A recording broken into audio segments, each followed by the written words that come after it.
Good evening and welcome to News Channel 8. I'm Jerome Aegean, and here's some of the stories we're looking at tonight. A shooting on St. Thomas. Where's the feds? And problems in Williams Delight. These stories and more are up next on News Channel 8.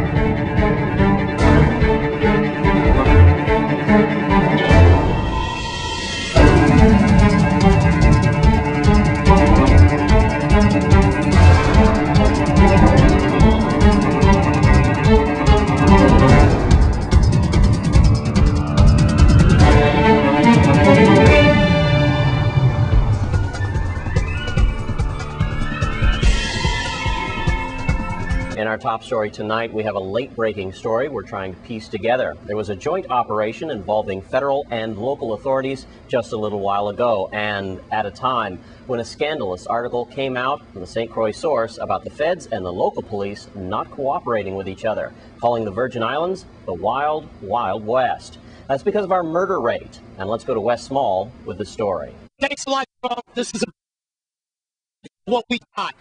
This information coming from Police Chief Oakland Benta, Melody Rames, and Police Commissioner Novell Francis.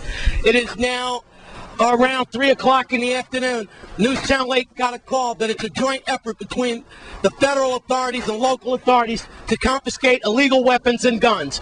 We understand that certain businesses are being targeted this afternoon involving gas stations and furniture stores and the like.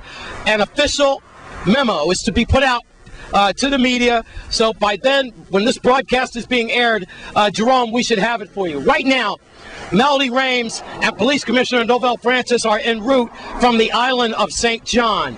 Police Chief Oakland Benta has been in this area here in Upper Love, also in Estate Glen area, also in Sunny Isle area, and possibly Golden Rock.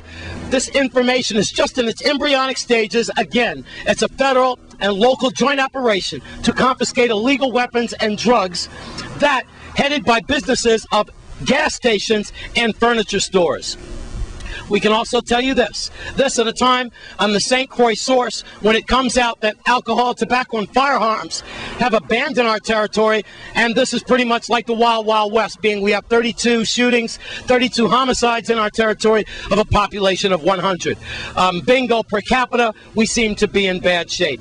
Nevertheless, without an editorial comment, this is the information we have today, that the feds and locals, despite the articles that came out in the St. Croix source today, they are still jointly working. We now know what that raid was about. Federal and local authorities earlier today rolling on at least 10 businesses and establishments from the east of St. Croix all the way to the west. And now we know what they were looking for. Gravity knives. That's right. The weapons they were looking for were gravity knives, illegal DVDs. You might remember it was yesterday the Police Chief Oakland Benta was warning establishments to get off the shelves those gravity knives, which look like switchblades. You're seeing some file footage of those right now. So far, no one is in custody, but that's the unofficial word on the street is they were looking for weapons. What weapons? Gravity knives, the types that are sold in some gas stations, some grocery stores, and illegal DVDs. If we have any more information on this, we'll certainly get it to you. Now back to you, Jerome. Thanks, Wes. And we've just gotten off the phone with spokesperson for the Virgin Islands Police Department, Melody Rames. She said that sweep is going to be headed off by the Attorney General's office, and we'll have more on that as soon as it arrives to our station. And there's a shooting on St. Thomas. This incident happened in Savant, where two men were arguing. One apparently shot the other. The victim is undergoing treatment at the Roy Lester Schneider Regional Hospital, and we'll have more on this story tomorrow. It's Wednesday, and that means it's time for your Crime Stoppers report. Here's Wes.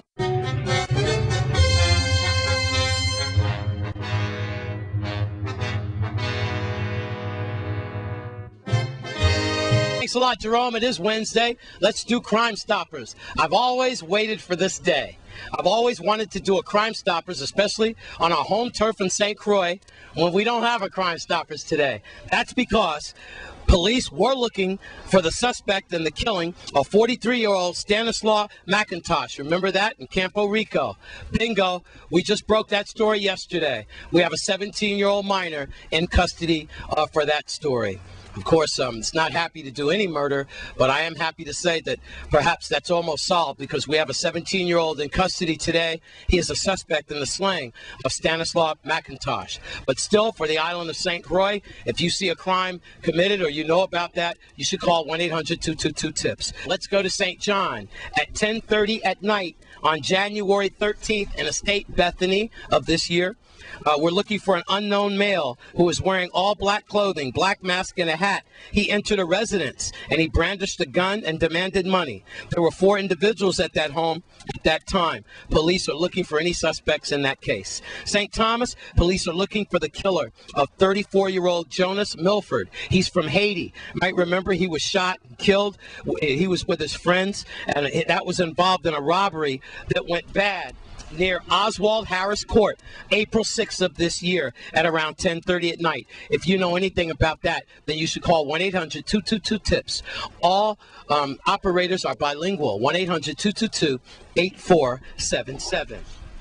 Since their launch in January, we want to tell you that 244 tips from the community has come across. 25 of those tips have resulted in 36 arrests and the recovery of 21 illegal weapons. Keep up the good work. It's Wednesday, and that's your Crime Stoppers Report. I'm Wes Small for News Channel 8. There's a Marshall sale going on St. Thomas. It's about the property of Miss Harriet Walters and her husband.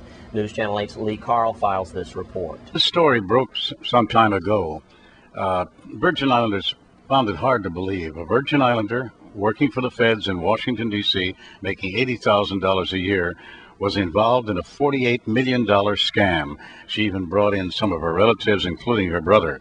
And now what's happened, marshals have auctioned or will auction a Virgin Islands home owned by her brother. The auction of a 3,000 square foot property, which includes a 2.5-story, 2-unit dwelling, nearly 1 acre, will be held online starting July 27th and continuing through July 29th.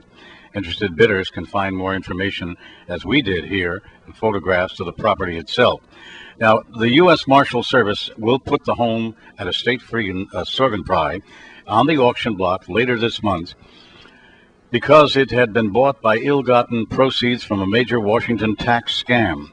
That's a Washington, D.C. tax scam. In November, Richard Walters, 49, of Bowie, Maryland, was sentenced to more than 4 years in prison in his role for an elaborate scheme that bilked more than $48 million from the District of Columbia Office of Tax and Revenue.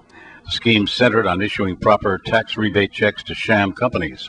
A federal judge ordered Walters to pay back $4.9 million of the city's money. The court also ordered Walters to forfeit his 2005 Bentley, 4 other vehicles, jewelry, money from his bank accounts, 2 homes in Maryland, and 1 home at Estate Sorgenfrei, as you can see right here in St. Thomas. Now, the qualified bidders must put up a deposit of $42,500, and the bidding will begin at $212,500. We'll get more of that in just a moment. The auction is being administered by the U.S. Marshal Service through the U.S. Department of Justice's Asset Forfeiture Program. And Walters is, as you recall, the brother of Harriet Walters, a former office manager within the District of Columbia Office of Tax Review. The Walters family have ties on St. Thomas. Harriet Walters, as you recall, was sentenced 17.5 years in prison on June 30th for leading the scheme that bled the city's coffers of more than $48 million. The auction, which is going to take place, as I mentioned before, from online July 27th and continuing through July 29th. Now, if you have the money and interested, well, here's how you do it. You run it up on www.bid4, the numeral 4, assets.com/SSV9. Thanks, Lee Carl on St. Thomas. We have more news for you after the break. Stay with us on Channel 8.